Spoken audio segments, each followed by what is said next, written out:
In this video, we are going to talk about accounting assumptions, principles, and constraints. GAAP has been established as a way to standardize the presentation of financial information, and FASB bases GAAP on several key theoretical assumptions, principles, and constraints. The accounting principles and constraints are extremely interesting, and we're going to constantly get back to them throughout the day. The accounting assumptions are probably a little bit more obvious, so let's go through them fairly quickly. The first assumption is that the entity is a separate enterprise apart from its owners. In other words, a corporation is a fictional being and has a name as well as a birth date and a birthplace, which is the incorporation date and place. And it's engaged in clearly defined activities and reports its financial health through financial reports to the general public as well as paying taxes, again, distinct from its owners, and can file lawsuits, etc. The second assumption is that the entity is a going concern.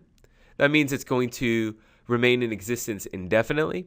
And what that actually means, this assumption actually has some real relevance for us. And what that means is, imagine a company that is going bankrupt, that you don't assume is going to remain in existence indefinitely.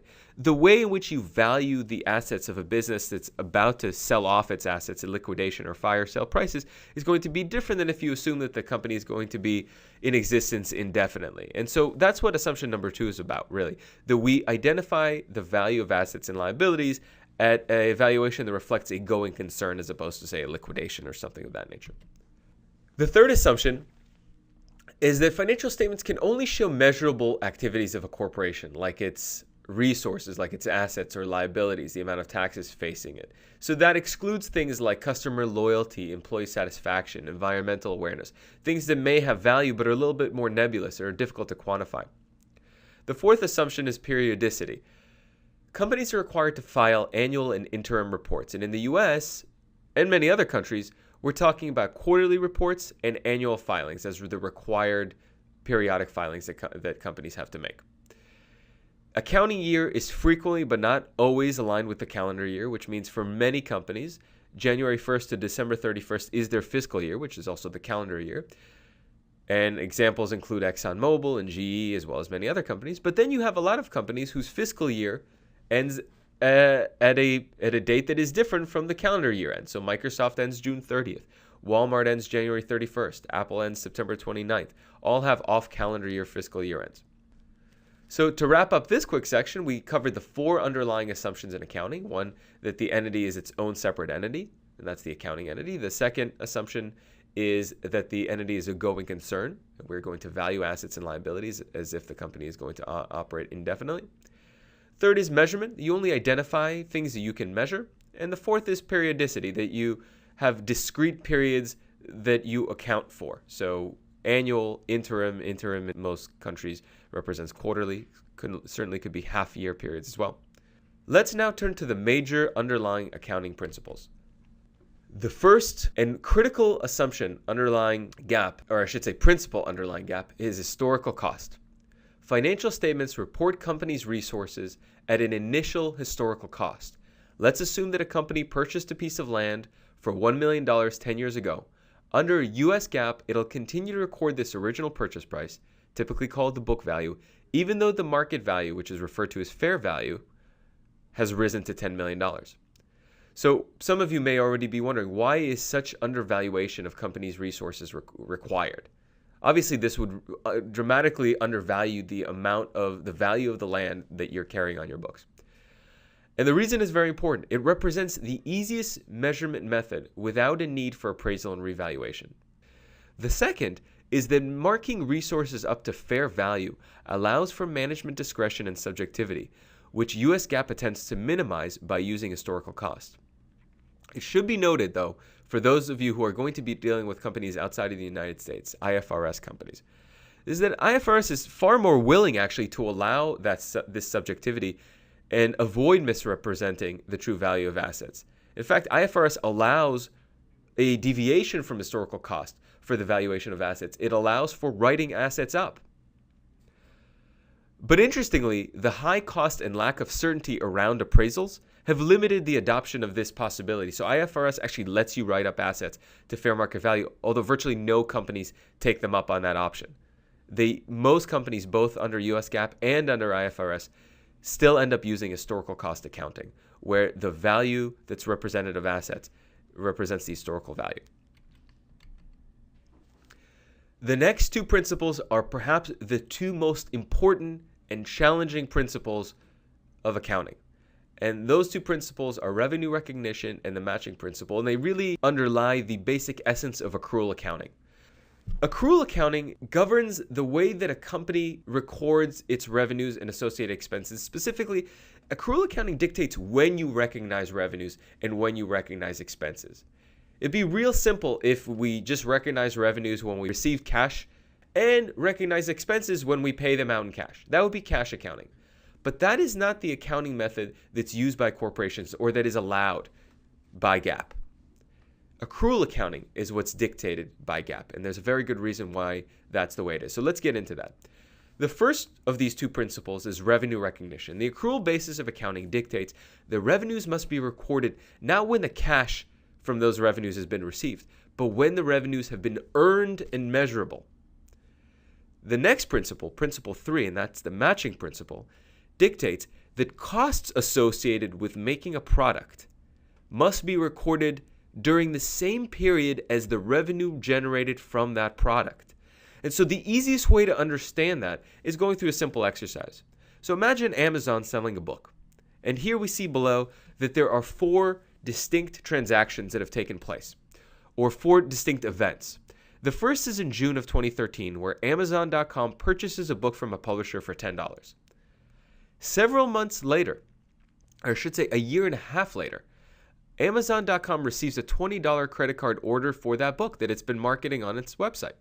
A week later, the book is shipped to the customer, and several weeks later, Amazon receives cash from the merchant processor. Based on these 4 events, when should Amazon record the revenue? If we're using accrual accounting, the revenue is recorded when it is earned and measurable, not when Amazon received the cash, and not even when it received the $20 credit card order from that book. It is when the book was shipped to the customer. That is when the revenues were earned. The next question is, when should Amazon record the expenses? And from the matching principle, we understand that it's not on June of 2013. We do not recognize the expense on the date that you actually had to pay $10 in cash to the publisher, but rather when the book was shipped to the customer, when the revenues were earned. And this is the essence of accrual accounting, that revenues are recognized when they are earned and measurable, and under the matching principle, the costs associated with those revenues are recorded during the same period as the revenue generated from that product. Let's talk about this a little bit further. Why can't companies, or why shouldn't companies immediately record the revenues and expenses? Say when they got the cash from the revenues or when they had the cash outlay for expenses. Well, according to the revenue recognition principle, a company cannot record revenue until that order is shipped to a customer. Only then the revenue is actually earned and collection from that customer who's using a credit card is reasonably assured. And why shouldn't Amazon record the expense when it actually bought the book? Well, the matching principle dictates that we only recognize the expense at the same time that the revenue was sold. We're going to talk about the logic of that, the underpinning logic of that. But this becomes very important when you're building the financial statements that we're about to build. And the essence of sort of what's driving the reason for accrual accounting is that GAAP wants to give investors and consumers of the financial information a better picture of how profitable the business is. If you were to present the original expense divorced from the corresponding revenue, it would be very difficult for an investor to understand what the core profitability is of the business. Of course, the downside is you're not seeing what's happening to cash, but FASB and US GAAP do have an answer to that in the form of a cash flow statement, which reconciles accrual accounting to cash accounting. But we're getting ahead of ourselves. There is an interesting difference between US GAAP and IFRS when it comes to revenue recognition under accrual accounting. And that difference is that US GAAP is really, really specific about when you recognize revenues for a whole bunch of industries, specifically industries with unique issues in terms of recognizing revenues over long periods of time, like software and real estate. IFRS is much more loosey-goosey. They provide general guidelines, but they're not nearly as specific, which leaves a lot of room for interpretation. And so although both US GAAP and IFRS both use accrual accounting, both require accrual accounting, and both generally have the same guidelines, just keep in mind that US GAAP is a lot more specific when it comes to industry-specific issues. The last principle is principle 4, and that's full disclosure. And under the full disclosure principle, companies must reveal all relevant economic information that they determine to make a difference to its user. So such disclosure should be accomplished in the following sections of the company's reports: financial statements, notes to financial statements, and supplementary information. We have just covered the 4 underlying principles in accounting: historical costs, accrual accounting, specifically revenue recognition, and the matching principle. And lastly, we talked about full disclosure. We now turn to the major underlying accounting constraints. The first constraint is a fairly straightforward one, and that is estimates and judgments. Certain measurements cannot be performed completely accurately and must therefore utilize conservative estimates and judgments. For example, a company cannot fully predict the amount of money that it will not collect from its customers who, having purchased goods from it on credit, may ultimately decide not to pay. Instead, a company must make conservative estimates based on its past experience with bad customers.